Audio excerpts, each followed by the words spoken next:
Good afternoon and welcome to my lightning talk about the restoration process of sediment profiles. I am Kim Koenig and I'm a master's student in museums and collections at Leiden University.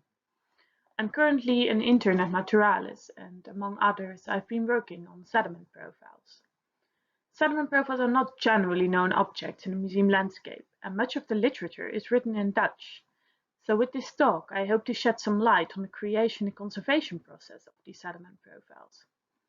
I have completed my bachelor's degrees in restoration and conservation and will therefore treat the sediment profiles according to the restoration protocol. The first step of the restoration process is the composition of a registration sheet with all the general important information about the object. This creates a clear overview. In this case, I've created a shortened registration sheet of all the 9 objects.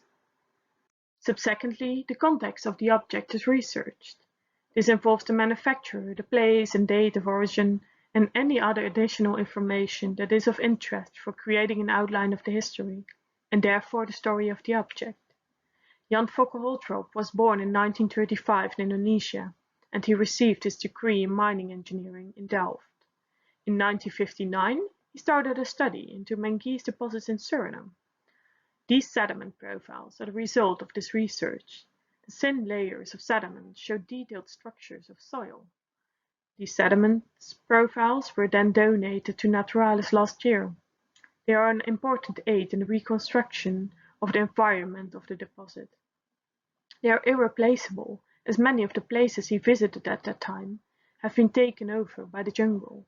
It is also probably the only time that sediment profiles have been made from the soil of Suriname. Therefore, Naturalis will conduct a research into the geology of Suriname in collaboration with Delft University. The third step in the restoration protocol is researching the materialistic aspects. The creation of a sediment profile is as following. Holtrop, in this case, has dug a well in potentially interesting places in the jungle of Suriname. Then glue is poured over the vertical wall of the well. This glue penetrates the wall. The profile is then reinforced by attaching textile or mesh to the wall. After the glue has dried for some time, but has not fully hardened yet, you can remove the cloth with the sediment adhering to it from the wall. The end result is then fixed on a shelf. I then focused on the damage. The transport of the sediment profiles from Suriname to the Netherlands and the fluctuating temperatures and humidity have caused some damage to the profiles. The damage is different for each sediment profile, but overall there are some cracks and gaps with missing sediment. A damage picture has been created for the sediment profile with the worst condition, which is visible on the slide. The gray areas show the missing sediment, so the gaps, and the red lines show the cracks. The next step in the process is the decision making. There are multiple cracks in the surface. We've decided to consolidate them with wood glue.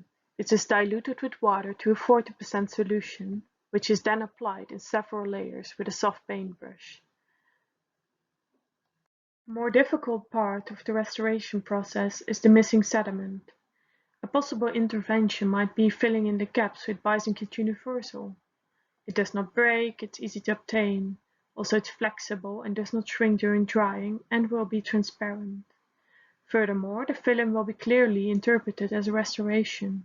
However, this notability can also be negative, as it might be very disturbing for the aesthetic view.